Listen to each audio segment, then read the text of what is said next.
Então, o conteúdo dessa semana é cinemática, em particular cinemática em uma única dimensão, né? Depois, na próxima semana, vocês vão ver cinemática, né, em duas dimensões, ou seja, quando o movimento acontece em duas ou mais dimensões. Tá? Mas, por enquanto, a gente vai discutir problemas relativamente simples de cinemática em uma dimensão só, para a gente ver como é que a gente equaciona e como é que a gente trabalha, né, com a descrição matemática desse movimento. O objetivo da cinemática é uma descrição matemática do movimento do corpo, e a partir dessa descrição matemática, que é feita pela trajetória, né, pela posição do corpo em função do tempo, a gente consegue extrair várias propriedades, velocidade, aceleração, consegue determinar o tempo que o corpo leva para realizar o movimento e assim por diante. Tá? Então, o primeiro exemplo que eu queria discutir com vocês é o seguinte, tá? Então, a gente tem um exemplo desses clássicos, né, de cinemática. Então, tem uma pessoa na beira de um poço e ela lança uma bola para cima com velocidade inicial v0 e a bola vai subir verticalmente e depois ela cai no fundo do poço que possui profundidade h. E assuma que a bola foi lançada de uma altura h a partir da beira do poço. E primeiro pede para determinar a posição da bola em qualquer instante do tempo.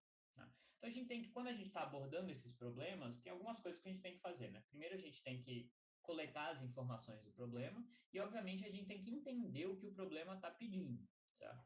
Então, quando eu falo, né, determina a posição da bola em um instante qualquer de tempo, nada mais é do que aquela função trajetória. Né? É a posição da bola em função do tempo. Então, eu preciso calcular uma função.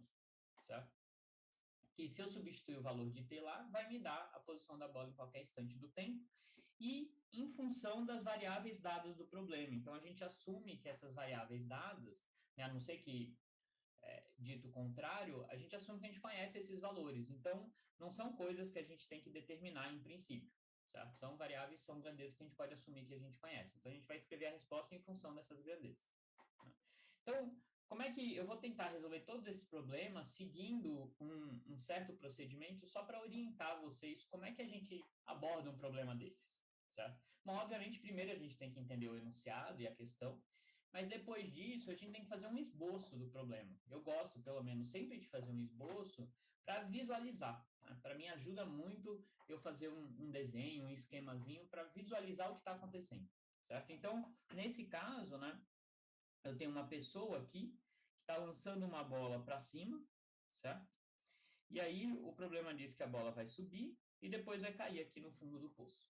E aí eu já tento também, no meu esboço, colocar as informações que o problema me deu, para, né, ajudar na resolução do problema. Então, o problema me diz que o poço tem essa profundidade H maiúsculo, a bola foi lançada a uma altura Hzinho da beira do poço, certo? Com uma velocidade inicial V0.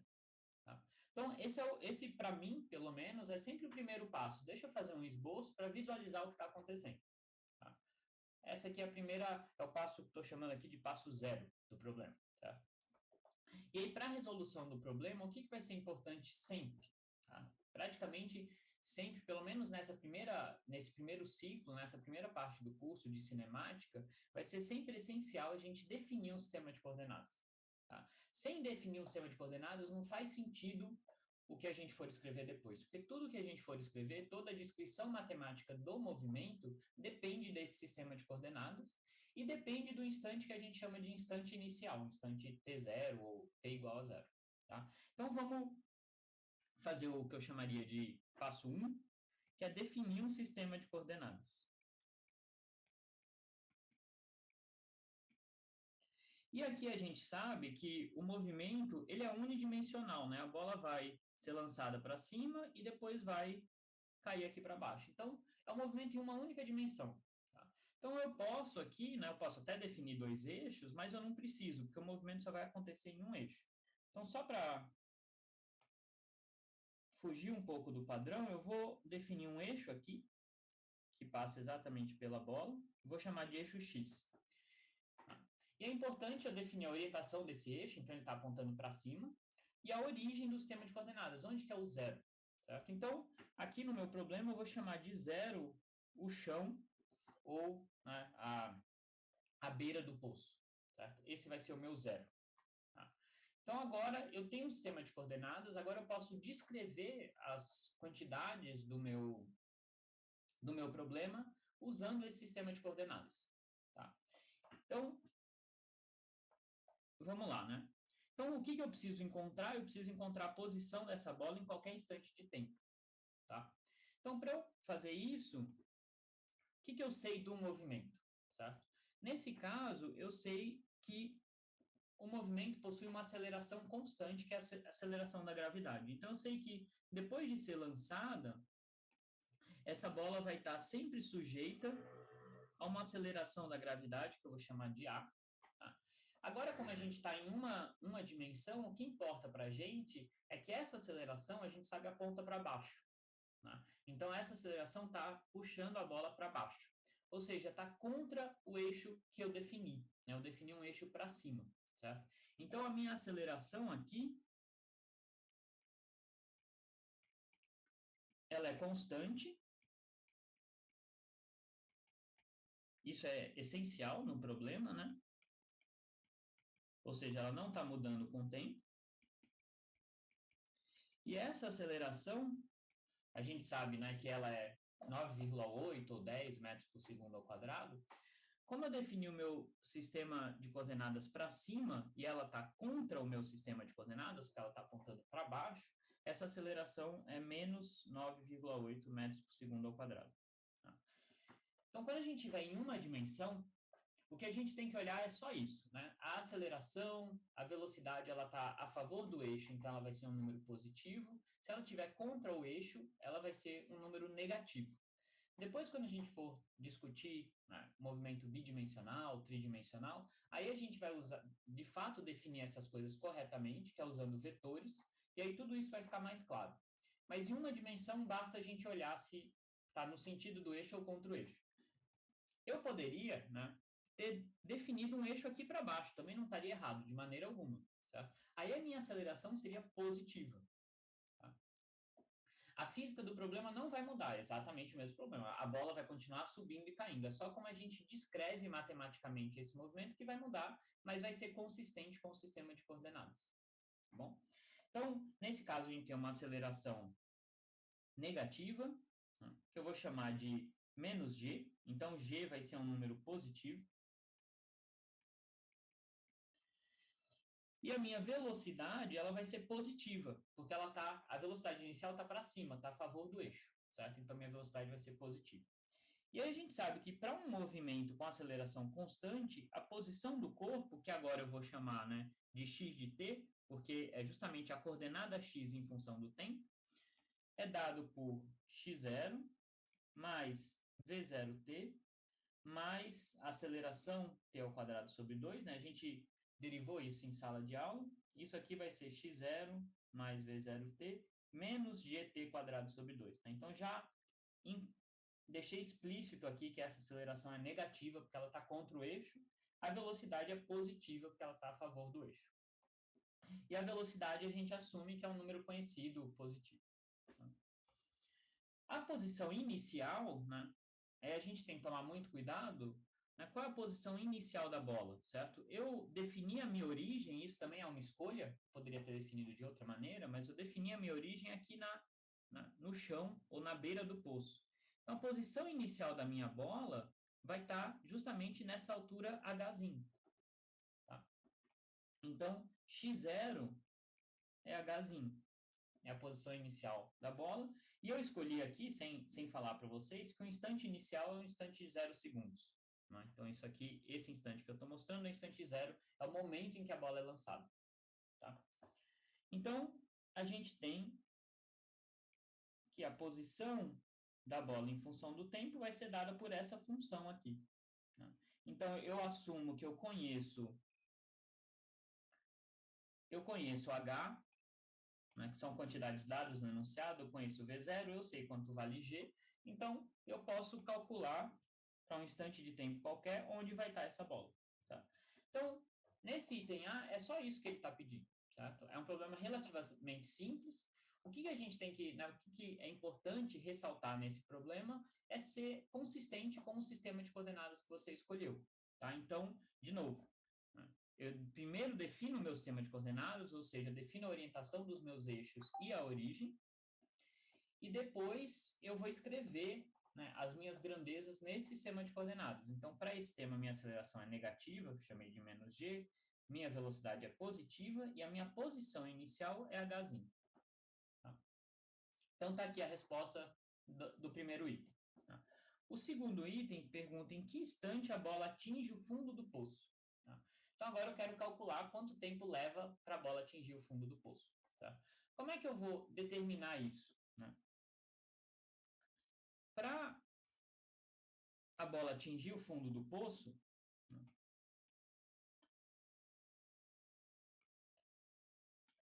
Então, qual é a condição matemática que me diz quando a bola atinge o fundo do poço, certo? Vai ser quando ela... Deixa eu tentar pegar a minha bola aqui. Vai ser quando ela estiver nessa posição aqui, certo?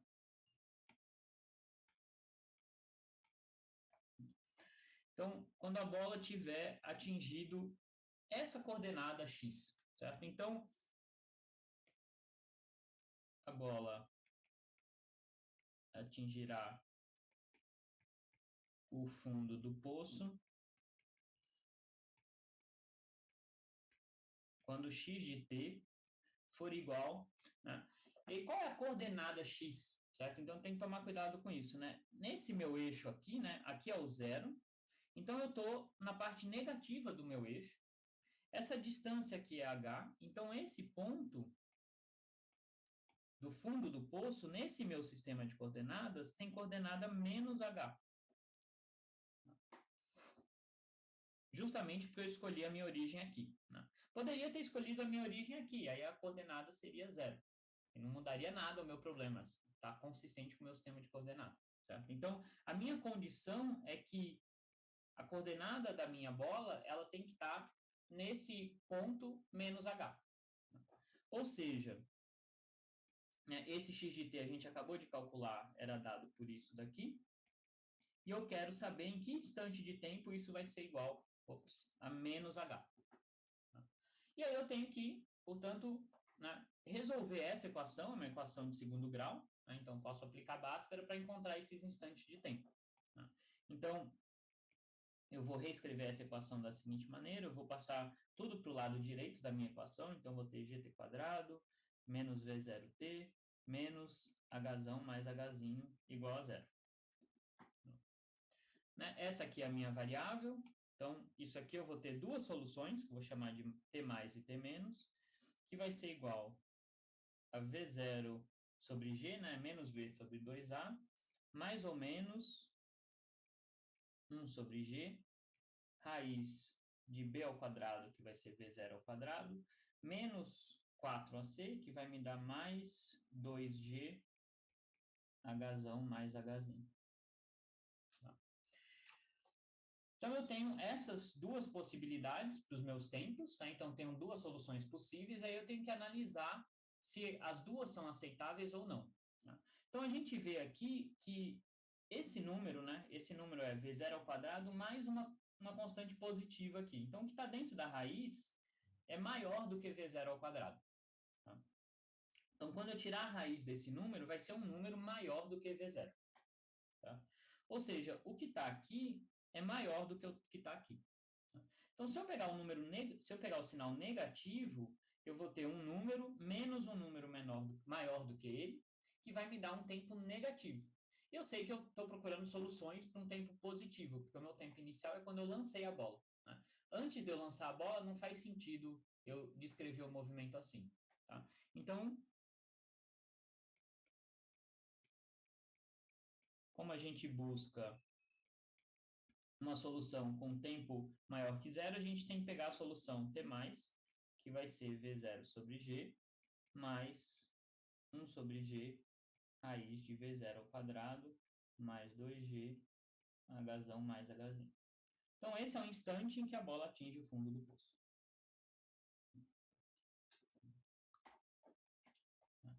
E aí, se eu quiser calcular isso numericamente, né, enfim, o enunciado não me deu os valores dessas grandezas, mas só por curiosidade, né, se eu usar aqui G 9,8 metros por segundo ao quadrado. Assumir que V0 é 5 metros por segundo, que Hzinho é 1,5 metros e Hzão é 3 metros. Isso vai me dar um tempo até o fundo do poço de aproximadamente 1,6 segundos. Então, isso é só para mostrar, né, que se a gente tivesse os valores dessas grandezas, a gente consegue calcular esse tempo sem problema nenhum e ele é consistente, é um tempo positivo como deveria ser. Tá? Só para a gente representar esse movimento e visualizar um pouco ele, né, ele aconteceria dessa maneira aqui. Tá? Então, usando esses valores numéricos que eu assumi aqui, a posição de lançamento da bola seria 1,5, né? Então, aqui estaria a origem, que seria o fundo do poço, a bola está sendo lançada daqui, né? Então, essa é a posição em função do tempo, né? Então, tomem muito cuidado, né, que eu estou mostrando posição em função do tempo. Não é que a bola vai fazer esse deslocamento lateral, né? Não é como se fosse o lançamento de um projétil, onde eu tenho uma velocidade horizontal. Aqui é o tempo, certo? Então, o que a bola está fazendo é subindo e descendo, tá? Então, ela sobe até um ponto máximo, e aí ela vai descendo, tem um momento que ela entra na parte negativa do eixo X, que não tem problema nenhum, significa que ela entrou no poço, né, de acordo com o nosso sistema de coordenadas. Quando ela entra nessa região aqui do X negativo, significa que ela está entrando dentro do poço. Então, né, a partir daqui ela entra dentro do poço, e aí ela vem descendo até atingir o fundo do poço, que no nosso sistema de coordenadas tem um valor menos 3. Né? Então, se eu olhar para que instante de tempo ela atinge o fundo do poço, né, eu vim aqui, vai dar 1,6 segundos. Tá? Então, só para mostrar que isso de fato é consistente com o que a gente acabou de calcular. Tá bom? Tá? Então, nesse segundo problema, a gente tem a seguinte condição, certo? Então, a gente tem um motorista que está dirigindo com uma velocidade constante de 45 metros por segundo, e aí ele passa por um bloqueio de polícia. Né? E aí, um segundo depois dele passar por esse bloqueio de polícia, a polícia sai, ou o carro de polícia sai perseguindo ele, tá? Com uma aceleração constante de 3 metros por segundo ao quadrado. E aí a pergunta é quanto tempo leva para a polícia alcançar o carro? Tá? Então, novamente, a gente vai seguir o mesmo procedimento. Primeira coisa, fazer um esboço da situação, né? Dependendo do problema, o esboço vai ter, né, enfim, estruturas diferentes, enfim, é só para a gente tentar visualizar o que está acontecendo. E aí o segundo passo é sempre definir um sistema de coordenadas. Tá? Então, nesse caso, eu tenho dois instantes importantes, né? O primeiro instante é quando o carro passa, o motorista passa pelo carro de polícia, ou pelo bloqueio de polícia, que eu vou chamar, já estou definindo esse como instante zero do meu cronômetro, certo? Então, o meu tempo vai ser daqui para frente. E aí, um segundo depois, a polícia começa a se deslocar com aceleração constante e o carro continua andando aqui com velocidade V0. Se eu quiser, né, como a velocidade do carro é constante, eu até sei aqui quanto que o carro se deslocou. Né? Vai ser, né, V0 vezes ΔT, e esse ΔT é 1. Então, isso aqui vai ser V0. Até essa distância aqui que o carro vai ter se deslocado nesse intervalo, mas enfim, isso não é tão importante. E aí depois eu vou ter uma situação onde a polícia atinge o carro, ou alcança o carro, né? O carro vai continuar com uma velocidade V0, mas a polícia vai estar com uma outra velocidade aqui, que eu vou chamar de VP. Tá? E aí eu quero saber quando, em que instante isso acontece. Então, vamos lá. A gente já esboçou o problema, já deu para entender o que está acontecendo. O próximo passo é sempre definir um sistema de coordenadas. Que, de novo, aqui é simples, porque é unidimensional. O problema todo está acontecendo em uma dimensão, certo? Então, eu vou definir um eixo X aqui. A minha origem, eu vou escolher o ponto em que o motorista encontra, né, passa pela primeira vez pelo bloqueio de polícia, tá? Então, aqui vai ser o meu 0.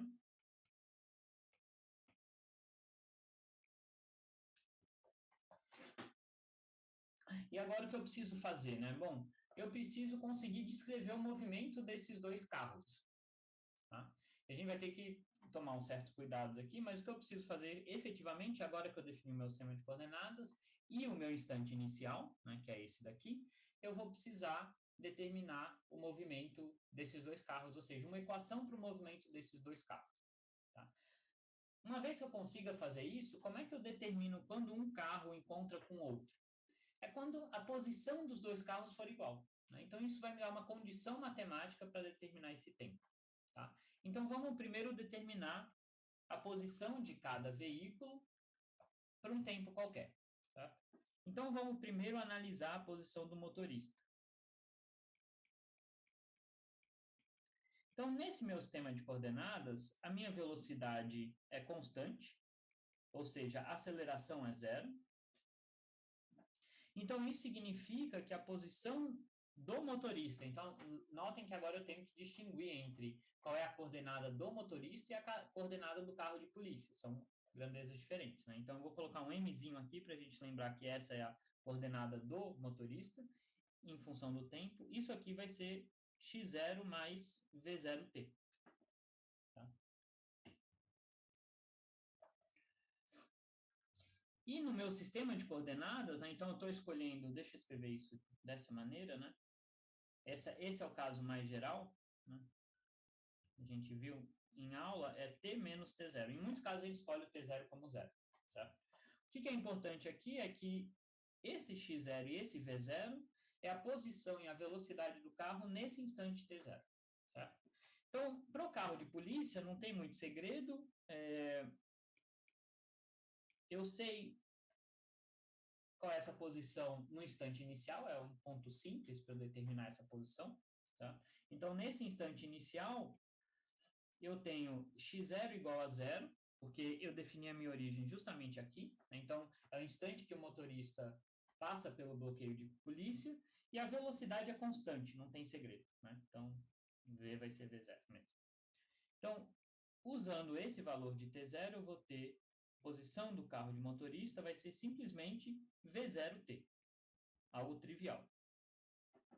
Tá? Para o carro de polícia, eu tenho agora um outro tipo de movimento, que é um movimento com aceleração constante.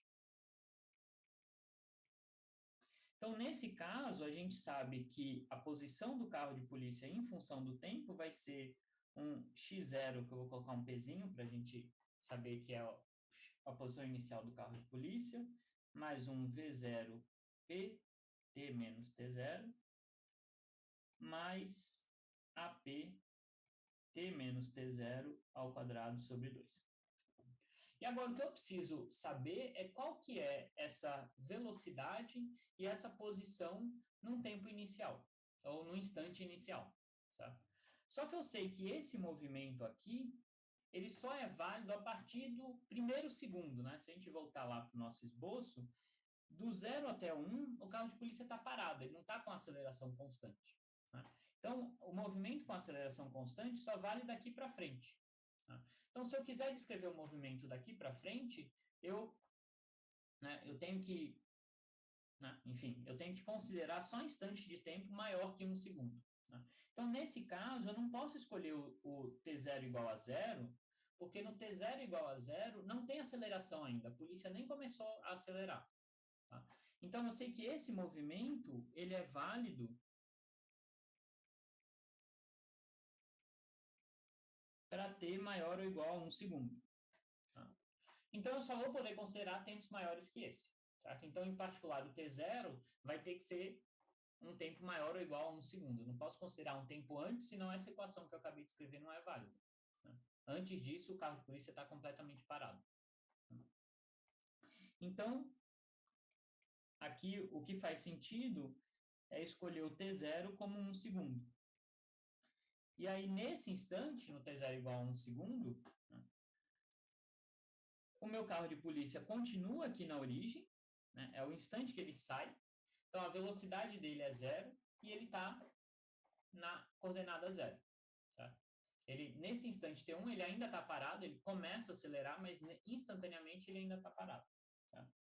Então, a posição nesse instante para o carro de polícia é 0 e a velocidade também é 0.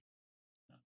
Então, com essa escolha, a posição do carro de polícia em função do tempo vai ser simplesmente a aceleração do carro de polícia sobre 2, t menos 1 ao quadrado. Tá? Então, notem que o meu instante inicial agora não é mais 0, é 1 segundo. Né? Porque o movimento só faz sentido daí para frente, daí para trás não faz sentido. Tá? Então, essa é a posição do carro de polícia para qualquer instante do tempo, lembrando que isso aqui só é válido para t maior ou igual a 1 segundo. Tá? Antes disso, a posição do carro de polícia é 0 sempre, ele estava parado lá no primeiro segundo. Tá bom? Então, qual é a condição agora que eu quero impor para determinar esse instante de tempo? Eu quero impor que a posição do motorista é igual à posição do carro de polícia. Tá? Então, o motorista está andando com velocidade constante, o carro de polícia vai acelerar. E aí eu quero ver quando que essas duas coisas vão ser iguais, essas duas posições vão ser iguais. Né? Então, a polícia alcançará o motorista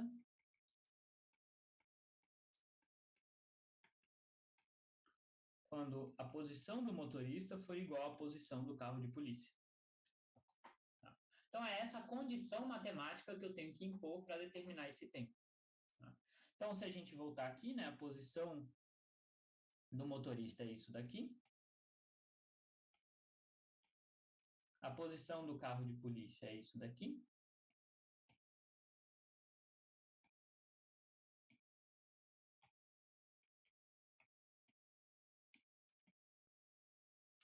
Então, é essa equação que eu tenho que resolver para encontrar o tempo. Tá? E aí aqui não tem jeito, né? Eu tenho uma equação quadrática, eu tenho que expandir isso daqui. Então, o lado direito vai me dar AP sobre 2t quadrado menos 2t mais 1. E aí eu vou passar o V0t para cá. Tá? Então, menos V0t igual a 0. Então, de novo, eu vou ter uma equação quadrática para o tempo. AP sobre 2, t quadrado, menos 2 mais V0t, não, menos AP mais V0t. Né? Então, combinei esse termo com esse termo, que são os termos lineares no tempo. Né? Então, aqui eu tinha um AP sobre 2, quando eu multiplico isso daqui vai me dar só AP.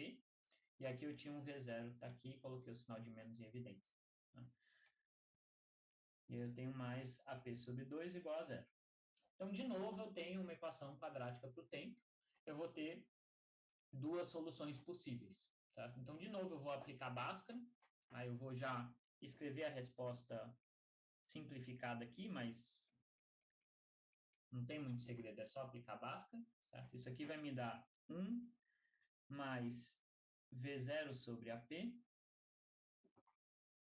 mais ou menos raiz de 1 mais V0 sobre AP ao quadrado menos 1. Então, isso aqui é Bhaskara. Após algumas pequenas simplificações, a gente chega nesse resultado aqui. Tá? E aí a gente tem agora esses valores numéricos. Né? Então, tem essas duas soluções. Eu tenho que o V0 é 45 metros por segundo. O AP também é dado no enunciado, é 3 metros por segundo ao quadrado. Então, o meu T, mais ou menos, vai ser... Né? Essa razão aqui vai ser 45 sobre 3, que me dá 15. Certo? Então, vou ter 1 mais 15, que vai dar 16. Então, aqui eu vou ter 16. Mais ou menos raiz. Aqui também eu tenho a mesma quantidade, né? Então, aqui eu vou ter 16 ao quadrado menos 1. Tá tudo aqui em segundos, né? Porque eu estou usando unidades SI. Então, eu tenho duas soluções. Eu tenho 16. Se eu calcular essa raiz quadrada, vai dar mais ou menos aproximadamente 15,9. E aí eu tenho duas possibilidades aqui. As duas são tempos positivos. Né? Então, a gente poderia pensar, putz, qual é a solução que eu vou pegar? Né? Então, eu tenho uma solução T+, que é aproximadamente 32 segundos, e uma solução T-, que é aproximadamente 0,1 segundo. E a gente pode pensar, e agora? Qual que eu pego? Né? Será que eu tenho duas posições possíveis, duas soluções possíveis? Se a gente pensar na situação física, não tem dois instantes possíveis, né? Saiu o carro passou pelo bloqueio de polícia, a polícia vai atingir esse carro em um determinante instante de tempo, e como ela está acelerando, ela vai passar o carro, certo? Então não vai ter depois um outro encontro, só tem um encontro possível, certo? Mas aí a gente nota o seguinte, essa solução, 0,1 segundos, nesse instante de tempo, a polícia nem tinha saído ainda, certo? Então, essa é uma solução onde toda essa descrição matemática que a gente fez ainda não é válida. Lembra que ela é válida só do primeiro segundo para cima, tá? Então, isso aqui, essa solução, ela não é válida, porque aqui a polícia nem tinha saído ainda. Tá? Então, a solução correta é essa daqui. Se a gente quiser visualizar o movimento, a gente teria essa situação aqui, tá? O carro está andando com uma velocidade constante, então x de t é uma reta para o carro, e para a polícia a gente tem uma aceleração constante, então é uma parábola, certo? Então a gente teria essas duas curvas aqui, e elas vão se encontrar aqui aproximadamente no 32 segundos. Tá? Então, de fato, tá consistente a nossa resposta com o que a gente obteve aqui, certo? Então, o que é importante chamar atenção nesse problema, certo? Esse problema, ele é um pouco especial porque o movimento do carro de polícia tem que ser descrito do primeiro segundo para frente, né? Então, o T0, para a gente usar aqui, que normalmente a gente vai no automático e coloca 0, ele não pode ser usado no caso do carro de polícia, porque o instante inicial para o carro de polícia, né, esse movimento aqui, ele só é válido do instante 1 para cima, né, do primeiro segundo para cima. Então, a gente não pode usar T0 igual a 0 aqui. Essa é o detalhe desse problema, né? E a segunda coisa é como é que eu exprimo matematicamente que um carro alcança o outro. É quando as duas coordenadas forem iguais, tá? Que é essa condição aqui. Então, esses são os dois pontos relevantes desse problema. Então, esse terceiro problema, ele na verdade é do lançamento de um foguete. Ele é um problema um pouco diferente, né? Então, ele fala o seguinte, um foguete é lançado verticalmente a partir do solo, e o módulo da aceleração total, ou seja, essa é a aceleração do foguete, né? Então, o foguete ele tem uma aceleração gerada pelo motor dele e tem a aceleração gravitacional que está puxando ele para baixo, né? Então, tem essas duas forças que estão atuando sobre o meu foguete. E aqui já fala que a aceleração resultante, ou aceleração total, é dada por essa expressão aqui, certo? Então, eu tenho uma expressão diferente do que a gente tinha visto até agora. Tá? Então, é uma aceleração constante, mas não é uma aceleração constante, ela muda com o tempo, né? Então, eu tenho um termo constante e eu tenho esse termo exponencial aqui. Tá? Então, em t igual a 0, né? No instante inicial, a minha aceleração total vai ser a 0 mais a 1.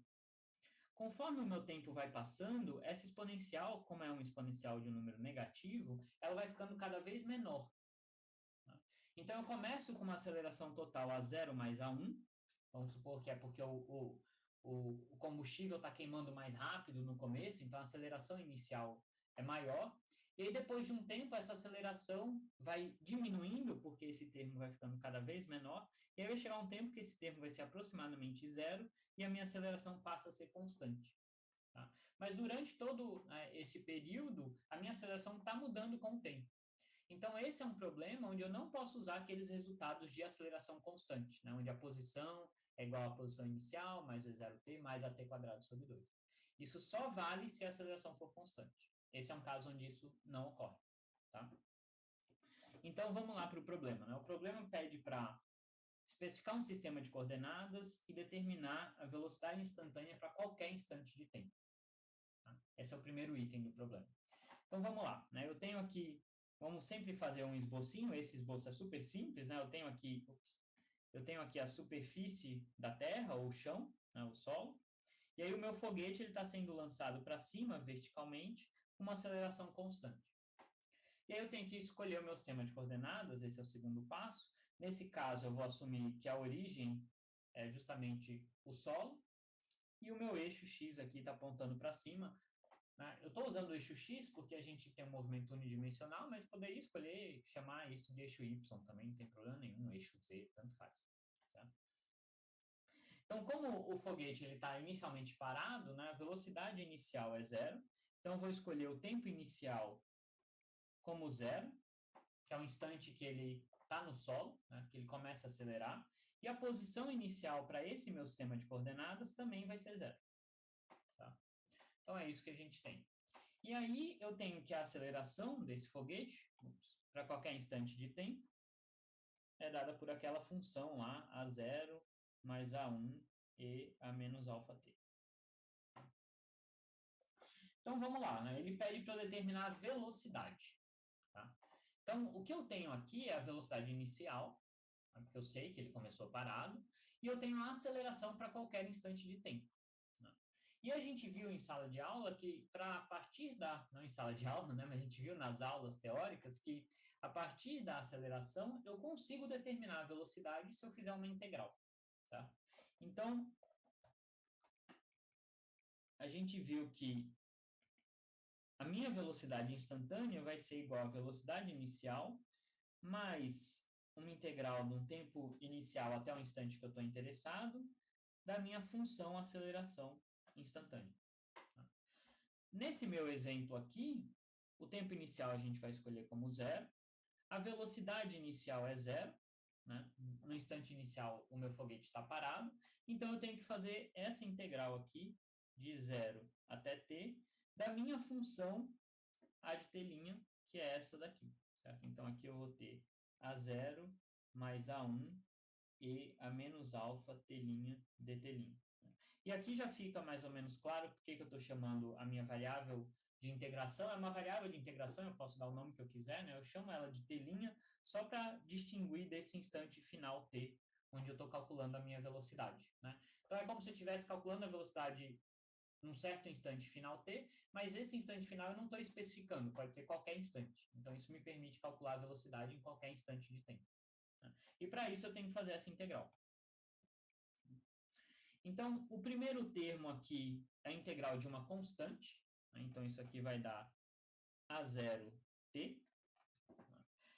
Se a minha aceleração fosse constante, ou seja, se eu não tivesse esse termo, eu teria exatamente isso aqui, né? V igual a AT, porque o V0 é zero. Então, de fato, né, se eu não tivesse esse termo, seria um caso de uma aceleração constante. Como a velocidade inicial seria zero, né, aquela expressão para a velocidade V igual a V0 mais AT, me daria só V igual a T. Tá? Que é esse primeiro termo. Mas nesse exemplo, eu tenho também essa parte da aceleração que está mudando com o tempo. Então, eu tenho que fazer essa integral, mas a integral de A1, de 0 até t, de e elevado a menos alfa t' dt'. E aí eu tenho que saber integrar uma exponencial, né, que é uma das funções simples de integração. Né? Então, basicamente, o que é útil a gente saber? Integrar polinômio, exponencial e semicosseno. Basicamente só isso que a gente vai usar no curso todo. Tá bom? Então, essa integral, né? A integral de exponencial é uma exponencial também, só que aqui eu tenho que tomar um cuidado que eu tenho esse fator menos alfa aqui, né? Então, isso aqui vai dar menos A1 sobre alfa elevado a menos alfa t' calculado em 0 e t. Né? Se eu tiver na dúvida se eu fiz a integral correta, eu sei que se eu derivar o resultado da minha integral, eu tenho que voltar para o integrando. Né? Então, se eu derivar esse termo aqui, isso vai cair um menos alfa, que vai cancelar com isso daqui, e vai me dar exatamente isso daqui. Então, eu sei que está correto a minha integral. Então, eu vou ter A0t. A exponencial calculado em t vai me dar e menos alfa t, e calculado em zero dá exponencial de zero, que é 1. Então, isso aqui eu vou poder escrever como A1 sobre alfa, 1 menos e elevado a menos alfa t. Então, essa é a minha velocidade instantânea. Em qualquer instante de tempo, eu tenho esse resultado aqui. Né? Uma das coisas que é interessante, quando eu fiz assim, uma conta mais complicada, para ver se eu não errei nada, é testar se no instante inicial, de fato, eu satisfaço a condição que eu queria. Né? Então, eu sei que no instante t igual a zero, a minha velocidade deveria ser zero. Então, a gente pode, só com uma maneira de conferir o resultado, testar isso daqui. Né? Então, em t igual a zero, o que eu vou ter? Né? O primeiro termo aqui vai ser zero. O segundo termo vai ser 1 menos exponencial de zero, que é 1 também. Tá? Então, isso aqui vai dar 1. Então, isso aqui dá zero. Então, tá ok. Tá consistente a minha resposta. Né? Pelo menos, isso não quer dizer que, não garante que ela está correta, mas pelo menos está consistente com o que eu queria impor. Tá? Então, essa velocidade inicial, se a gente quisesse, né, só esboçar como é que seria essa velocidade, só para a gente ter uma ideia, ela é uma velocidade que, bom, ela começa do zero, certo? Então, ela começa aqui do zero. Ela cresce, né? E, inicialmente, isso daqui, esse número aqui, essa exponencial, quando t é pequeno, isso aqui vai continuar sendo zero. Quando t vai crescendo, isso daqui vai para zero. Né? Então, quando t for um número muito grande, essa exponencial vai para zero, e aí a minha velocidade vai ser uma constante mais mais um crescimento linear, certo? Então, ela vai ter, eu não sei se eu vou conseguir representar isso de uma maneira muito correta, mas ela vai ter um crescimento assim. Tá? Ela vai ter um crescimento desse tipo. Então, inicialmente é linear, no final é linear, mas com um linear deslocado. Certo? Então, ela vai ter uma cara assim, talvez não tenha sido a melhor representação, mas é só para a gente ver que ela não segue exatamente um movimento, uma velocidade de aceleração constante. Então, essa foi a primeira pergunta. Né? A segunda pergunta é qual é a posição do foguete para um instante de tempo qualquer. Né? E aqui a gente já viu também, né? Se eu sei qual é a velocidade e a posição inicial, né, a velocidade para qualquer instante de tempo e a posição inicial, eu também consigo, através de uma integral, determinar a posição do foguete para qualquer instante de tempo. Tá?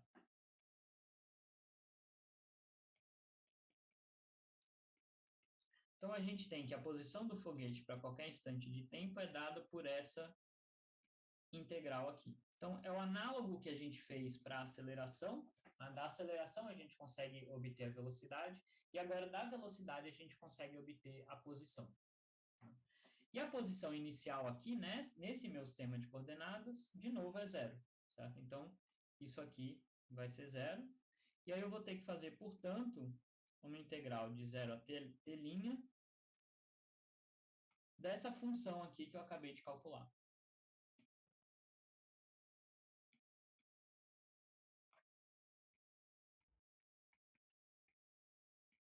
Então, é uma integral um pouquinho mais chata, mas no final das contas fica sendo a integral, isso aqui é um polinômio, né? É uma integral de t, que vai dar t² sobre 2. Esse termo aqui é uma constante, que vai dar t, e aqui de novo eu tenho a integral da exponencial. Tá? Então, se eu fizer isso aqui, se eu fizer essa conta, eu vou chegar nesse seguinte resultado. Vou ter um termo constante, que vai ser menos a1 sobre alfa ao quadrado, mais A1t sobre alfa, mais A0 t² sobre 2, mais A1 sobre alfa ao quadrado e de menos alfa t. Então, é uma expressão já, né, mais complicadinha um pouco, mas está aqui. A gente tem esse resultado. Né? E a gente nota que se não fosse por esse termo aqui, a gente teria algo muito parecido com uma aceleração constante. Né? Eu tenho aqui, isso aqui seria algo como o meu x0, o meu v0 e a minha aceleração. Só que aqui não é exatamente esse o caso, porque eu tenho esse termo extra aqui. E, novamente, vale a pena a gente verificar se em t igual a zero, a minha posição é zero, como deveria ser, porque eu impus isso. Né? Então, isso é só para verificar a consistência dessa nossa resposta. Certo? Então, Em t igual a zero, eu tenho esse menos a1 sobre alfa ao quadrado. Isso aqui dá zero, isso aqui dá zero. Essa exponencial em zero dá 1. Então, isso dá mais a1 sobre alfa ao quadrado, que dá zero. Então, tá ok, tá consistente a nossa resposta. Tá? Então, a gente conseguiu, a partir da aceleração, reconstruir a posição e a velocidade desse foguete, que são funções não muito simples. Tá? Aí o item C pede para, a partir da resposta do item B, que é a posição, reobter a aceleração. Isso aqui, né, a gente já sabe qual é a aceleração, né? É essa função aqui, mas isso aqui é só para a gente verificar que a gente não cometeu nenhum erro.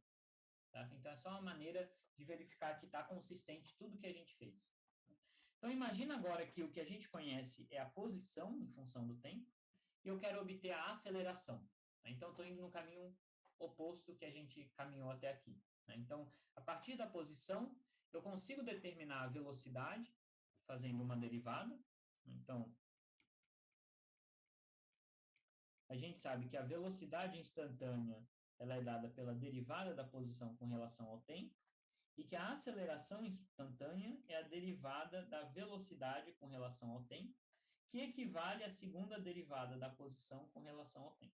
Então, eu tenho que pegar essa função posição aqui e derivar duas vezes. É isso que eu tenho que fazer. Então, vamos fazer essa continha, a derivada de x com relação a t. A derivada é sempre mais fácil do que a integral. Então, a derivada, esse é um termo constante, a derivada dele é zero.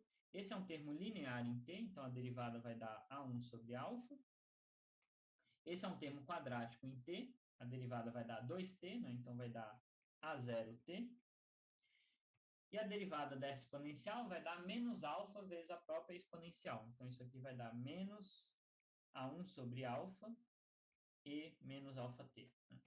Esse alfa ao quadrado aqui cancela com um dos alfas que caem da exponencial. Então, isso daqui deveria ser a minha velocidade instantânea. Vamos ver, a velocidade instantânea está aqui em cima, né? A gente pode comparar essa expressão com essa daqui, deveria ser igual. Né? Então, de fato, eu tenho aqui um A1 sobre alfa, que é esse termo, eu tenho um A0t, que é esse termo, e eu tenho menos A1 sobre alfa e a menos alfa t, que é esse termo. Então, de fato, está consistente. Tá? E para eu calcular a aceleração, eu tenho que pegar essa velocidade e derivar com relação ao tempo. Então, esse termo é constante, vai dar zero. Esse é um termo linear, vai dar a zero. Quando eu derivar essa exponencial, vai cair um menos alfa, que vai cancelar com esse menos e com esse alfa aqui. Então, vai dar mais a1 e menos alfa t. É exatamente a função dada no enunciado. Então, isso é só para testar a consistência. E aí, por último, ele pede, então até agora foram quase que só manipulações matemáticas, né, só para a gente praticar um pouco em um caso onde a aceleração não é constante e ver que a gente consegue determinar a posição, mesmo em casos mais complexos, né, onde a aceleração muda com o tempo. Então, essa é a importância desse exemplo até aqui. E aí ele pede, a gente pode assumir que o foguete atinge o espaço quando ele chega a uma altura de 80 quilômetros, né, da superfície terrestre. Ele pede quanto tempo leva, então, para esse foguete sair da Terra. Né? Quanto tempo leva para ele atingir essa altura. Então, aqui o que eu preciso fazer é impor essa condição.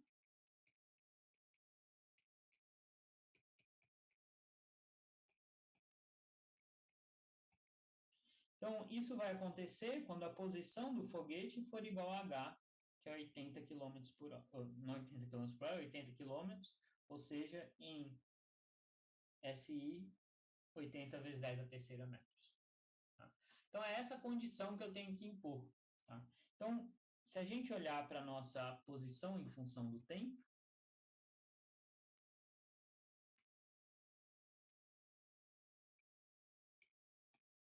eu vou ter que isso daqui tem que ser igual a h. E aí eu tenho que resolver essa equação para o tempo. Né? Só que essa é uma equação complicada. Né? Se eu não tivesse essa exponencial aqui, seria uma equação quadrática, eu poderia usar Bhaskara sem problema. mas essa exponencial complica a minha vida. Eu não consigo resolver analiticamente essa solução, certo? Então, o que a gente poderia fazer? A gente poderia tentar resolver numericamente, aplicar algum método numérico aqui, ou a gente pode assumir o seguinte, e depois testar se isso é correto ou não, né? A gente pode pensar que, vai levar um certo tempo, né, para esse foguete chegar lá no espaço. Então, esse tempo aqui vai ter um valor grande, né? Se a gente olhar, essa variável alfa, ela vale 5, certo? Se esse tempo for um valor grande aqui, essa exponencial vai ser uma exponencial negativa de um número grande, e elevado a menos um número negativo grande, certo? Ou seja, isso aqui vai ser um número bem pequenininho, muito próximo de zero. Tá? Então, como uma aproximação, né, eu posso assumir que a solução que eu vou ter aqui vai ser tal que esse termo praticamente não vai contribuir para essa equação. Essa é uma aproximação, depois a gente pode testar ela, certo? Então, deixa eu cortar isso daqui. Então, isso aqui, né, não é algo tão simples de ser feito, né? Precisa ter esse insight, né? Precisa ter esse truque de que esse termo aqui vai ser desprezível, né? Ou então a gente tem que resolver numericamente, né? Então, a gente vai assumir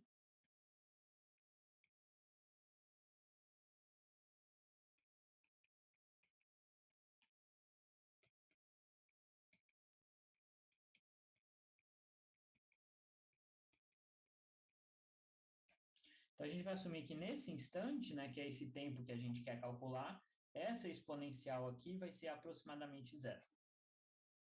E aí, com essa hipótese, a gente chega numa equação muito mais simples para o nosso tempo. Então, desprezei esse termo na nossa equação. E aí eu tenho que resolver isso daqui agora novamente, é aplicar Bhaskara, certo? Eu tenho um polinômio quadrático aqui no tempo. Se eu faço isso, eu chego em duas soluções, eu não vou resolver porque é só aplicar Bhaskara novamente, eu chego em duas soluções. Uma vai ter um tempo negativo, que a gente vai desprezar, e a outra vai me dar tempo positivo, vai me dar aproximadamente, já usando os valores numéricos que o problema deu, 281,8 segundos. Então, a gente viu que, de fato, o tempo que a gente encontra é um número bem grande, né? Então, essa exponencial vai ser exponencial de um número negativo bem grande. Tá? Então, de fato, ela vai ser praticamente zero nessa equação. Então, a nossa aproximação não é tão ruim, né? Se eu quiser... Deixa eu abrir um espacinho aqui. Se eu quiser conferir, né, eu fiz aqui o gráfico, a solução numérica exata, tá? Então, essa aqui, de fato, é a nossa equação x de t, certo? É a equação completa aqui, incluindo essa exponencial aqui, certo? E aqui está a linha da coordenada 80.000 metros, né, 80 quilômetros. Então, quando a partícula ou o foguete atingir essa linha, ela saiu da Terra, né, chegou no espaço. Tá? E se a gente olhar aqui, dá de fato algo muito próximo de 290 segundos, né, que foi muito parecido com a resposta que a gente teve. Né? Então, isso é só uma maneira gráfica da gente verificar se a nossa resposta está correta. E a gente viu que ela enfim, é uma boa aproximação essa hipótese que a gente fez aqui. Tá? Então, esse é um exemplo para a gente ver que, né, a gente pode ter movimentos mais complicados, onde a aceleração não é constante, e mesmo nesses casos a gente consegue determinar a posição e a velocidade em função do tempo, se a gente conseguir integrar essa função aceleração. Tá? Então, esse é um exemplo só para a gente não achar que todo movimento é do tipo x0 mais v0t mais at quadrado sobre 2. Né? Esse é só um caso particular onde a aceleração é constante. Tem muitos exemplos que caem nesse caso de aceleração constante, mas, né, tem outros que não. Né? Então, essa é importante, enfim, esse é só um exemplo para ilustrar um caso onde isso não acontece e mostrar que a gente consegue ainda assim determinar a posição se a gente conseguir fazer essas integrais. Tá bom? Então, o último problema que eu vou discutir é esse daqui, né? Eu tenho um sinal amarelo que dura 5 segundos, tá? Então ele era verde, aí ele passa para amarelo, fica 5 segundos no amarelo e depois fica vermelho. E aí você está dirigindo e no instante em que o sinal fica amarelo, você está a 40 metros do sinal.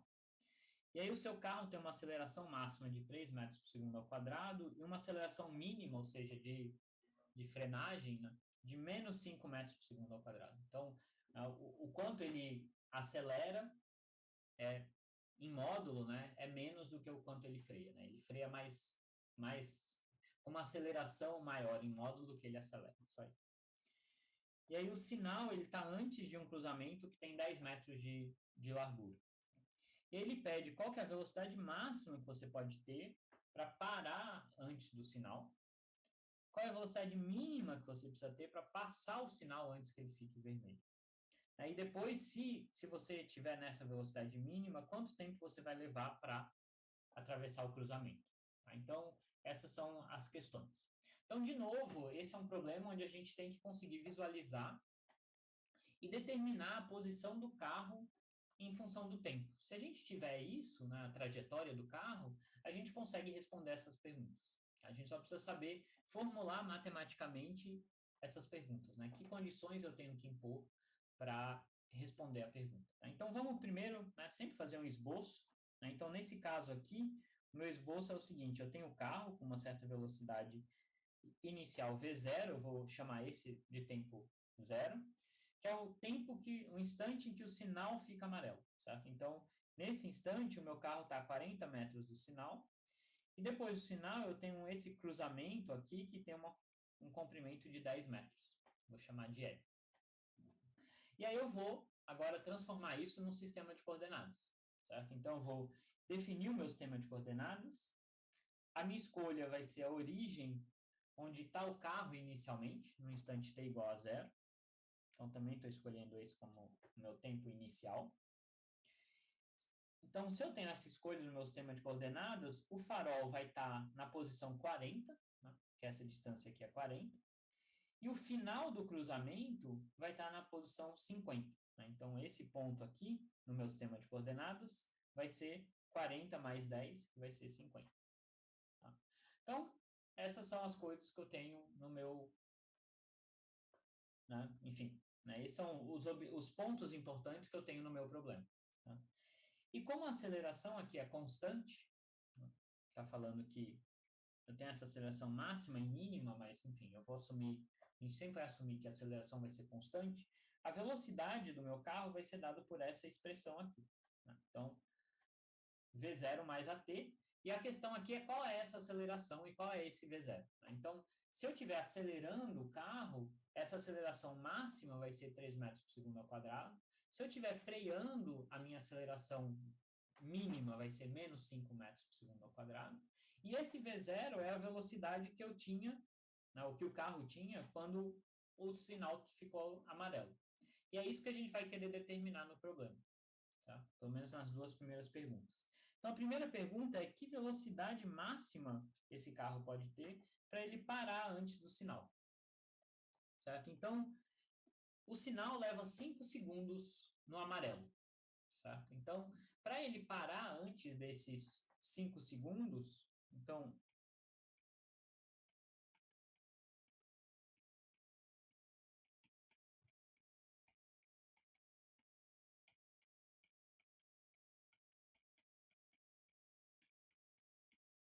a gente tem que ter a seguinte condição. Tá? Essa velocidade, ela tem que ser, né, a condição, a gente está pensando qual é a velocidade máxima. Então, eu tenho o carro com uma certa velocidade inicial. Né? A velocidade máxima vai ser aquela dada quando a minha aceleração é a aceleração de frenagem, né, mínima, ou seja, menos 5 metros por segundo ao quadrado. Então, eu vou assumir que eu estou nessa velocidade máxima, e aí eu vou frear o máximo possível que eu conseguir, e eu vou querer parar, né? A condição é que eu tenho que parar em t igual a 5 segundos ou antes. Tá? Mas a velocidade máxima vai ser quando eu paro exatamente quando o sinal fica vermelho, em t igual a 5 segundos. Então, essa é a condição que vai me dar essa velocidade máxima. Tá? Então, eu vou ter que ter que essa velocidade em t igual a 5 tem que ser zero. E a minha aceleração vai ser a aceleração mínima, que vai ser menos 5 metros por segundo ao quadrado. Então, é essa condição que eu tenho que satisfazer para determinar qual é a minha velocidade máxima. Então, aqui eu vou ter, né, a velocidade máxima é a velocidade inicial, né, assim que eu começo a frear. Então, eu vou ter V0 mais A mínimo t tem que ser igual a zero. Quando esse t for 5 segundos, então isso aqui vai ser 5. Esse A mínimo eu vou assumir que é a aceleração mínima possível, que é menos 5 metros por segundo ao quadrado. Então, isso aqui vai me dar menos 25 metros por segundo. Então, a minha velocidade V0 máxima vai ser 25 metros por segundo. Se eu tiver qualquer velocidade maior do que essa, eu não vou conseguir parar nos 5 segundos. Eu vou levar mais tempo para parar. Tá? Então, essa é a velocidade máxima que eu posso ter para parar antes que o sinal fique vermelho. Bom, uma observação que eu não fiz ainda, né, mas é sempre, né, enquanto a gente está fazendo as contas, a gente não precisa carregar as unidades, mas a resposta final, se for uma resposta numérica, tem que ter as unidades. Tá?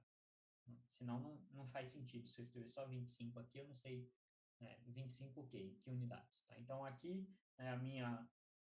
tanto a minha aceleração quanto o meu tempo estão em unidades SI, então o meu resultado vai estar em SI também. Tá? Então, vamos para a segunda pergunta, que é um pouco mais interessante, que é a seguinte. Qual que é a mínima velocidade para que você consiga passar pelo sinal antes que ele fique vermelho? Então, a condição limite vai ser quando eu atingir o sinal, ele ficou vermelho. Certo? Essa é a condição. Então, a minha velocidade, a mínima velocidade possível vai ser quando eu chegar aqui e ele ficar vermelho. E eu vou assumir, né, que para eu conseguir passar por esse sinal, eu vou pisar no acelerador e vou na aceleração máxima, que é de 3 metros por segundo ao quadrado. Então, a gente vai assumir essa condição, que a aceleração vai ser igual à aceleração máxima, que é igual a 3 metros por segundo ao quadrado, e é uma constante. Então, a posição do meu carro em função do tempo vai ser essa velocidade inicial, que não é o que a gente calculou no item anterior, porque no item anterior a gente calculou qual era a velocidade máxima para ele parar, agora vai ser a velocidade mínima para ele passar o sinal, tá? Então, essa vai ser uma nova velocidade. Então, né, isso aqui na verdade é x0 mais v0t mais a máximo t quadrado sobre 2. A posição inicial nesse meu sistema de coordenadas é 0.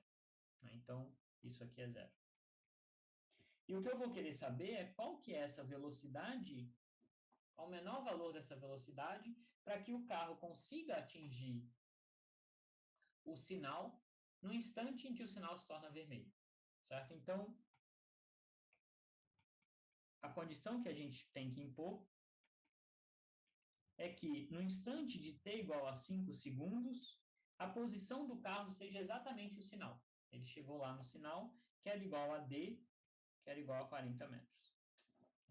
Então, é isso que eu vou ter que impor aqui. Então, se eu jogar isso na equação de cima, né, eu vou ter que, bom, o tempo aqui vai ser 5, então eu vou ter 5v0, mais a aceleração máxima é 3 metros por segundo ao quadrado, então eu vou ter 3 vezes 5 ao quadrado, que vai dar 25, sobre 2, igual a 0. Então, se eu resolver isso daqui, a minha velocidade vai dar 0, desculpa, eu fiz um erro no automático aqui. Não é igual a 0, né? Isso tudo aqui tem que ser igual a 40 metros. Então, a posição do carro no instante 5 segundos, que é dado por isso daqui, tem que ser igual a 40. E aí, se eu resolver isso aqui para minha velocidade V0, isso aqui vai dar 0,5 metros por segundo. Então, essa é a velocidade mínima que eu preciso ter para o carro conseguir alcançar o sinal, né, pensando que ele vai estar acelerando, nesse trecho aqui, ele vai estar acelerando com a aceleração máxima. Então, essa é a velocidade mínima para que ele chegue aqui em 5 segundos. É isso que a gente teve que impor. E aí, a última pergunta é em quanto tempo ele vai cruzar vai atravessar esse cruzamento, assumindo que ele possui a velocidade mínima do item anterior e que ele continua acelerando com a aceleração máxima, né? Então, imagina que você pisou no acelerador aqui, e aí você chega aqui exatamente no instante 5 segundos, que é quando o sinal fica vermelho. Quanto tempo leva para você atravessar esse cruzamento se você continuar acelerando? É isso que a gente precisa determinar. Tá? Então, agora a gente tem a velocidade mínima, ou a velocidade inicial, que vai ser essa daqui. Então, a gente vai ter a seguinte condição. De novo, eu vou ter um movimento com aceleração constante, que vai ser a aceleração máxima, de 3 metros por segundo ao quadrado. Então, a posição do carro vai ser x0, que é 0, né, que é a posição inicial. Então, vou ter v0t mais... Eu vou escrever aqui at quadrado sobre 2, mas a gente sabe que o a é o a máximo. E o v0 aqui é o v0 que a gente calculou no item anterior. É a velocidade mínima que eu preciso. Então, é 0,5 metros por segundo. E eu quero saber o seguinte, né? Eu quero saber quanto tempo o carro leva para atravessar esse cruzamento, certo? Então, o carro vai ter atravessado o cruzamento quando a posição dele for 50 metros. Tá? Então,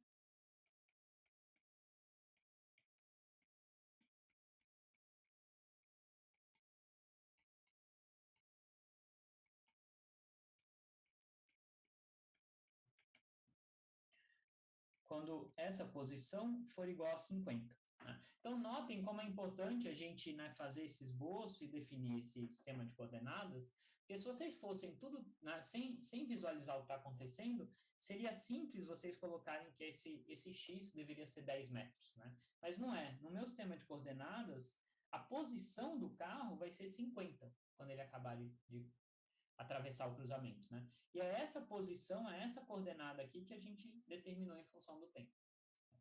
Então, isso aqui tem que ser igual a 50. Portanto, se eu usar essa equação com esses valores aqui, eu vou ter 0,5t mais 3t ao quadrado sobre 2 igual a 50.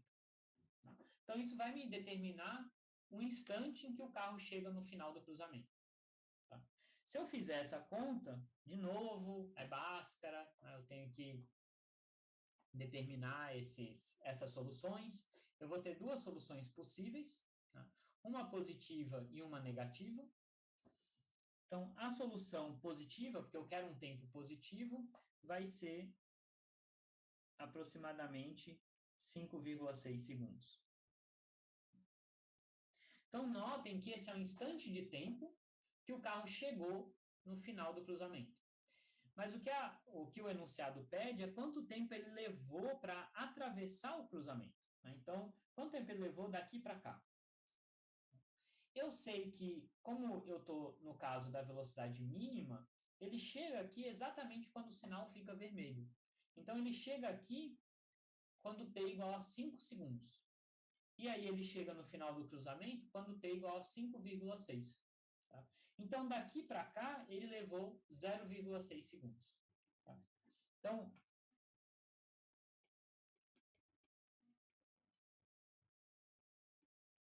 o tempo gasto só para atravessar o cruzamento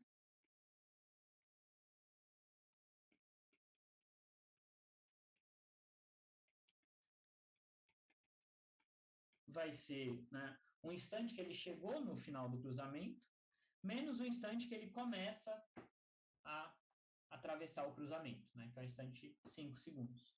Então, isso aqui vai ser 0,6 segundos.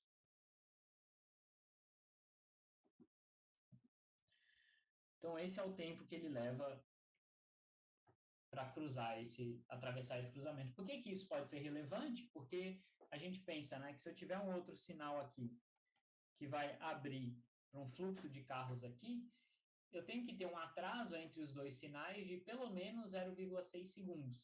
Senão, esses carros vão começar a andar enquanto o outro ainda está atravessando o cruzamento. Então, isso me dá uma maneira de estimar, pelo menos, qual é o mínimo de atraso entre os dois sinais que eu tenho que ter. Tá bom? Por isso que essa é uma informação importante. Então, esse foi só um outro exemplozinho, né, de como resolver, né, esses tipos de problema, certo? Então, enfim, são problemas de cinemática. A parte mais difícil é a gente, né, primeiro, fazer esse esboço e definir o sistema de coordenadas. Eu insisto muito que essa é uma parte importante para vocês conseguirem organizar na cabeça de vocês as informações e aí conseguir desenvolver o problema. E a segunda parte difícil, que exige, né, um pouco de prática, é saber impor matematicamente as condições que o enunciado está te dando. Né? Então, né, achar essa velocidade máxima, achar a mínima, significa impor certas condições sobre a trajetória do carro ou a velocidade do carro. Né? Conseguir expressar isso matematicamente também exige um pouquinho de prática. Tá? Mas depois de fazer uma série de problemas, né, com essas condições, isso se torna meio que, enfim, vocês, né, já meio que incorporam como fazer isso, tá? Então, por essa aula eram esses os problemas que eu queria discutir, né? Nas próximas aulas a gente vai discutir problemas mais complexos um pouco, que envolvem já movimentos em 2 ou 3 dimensões, tá bom? Então, acho que por essa aula era isso. Até semana que vem, pessoal. Tchau, tchau.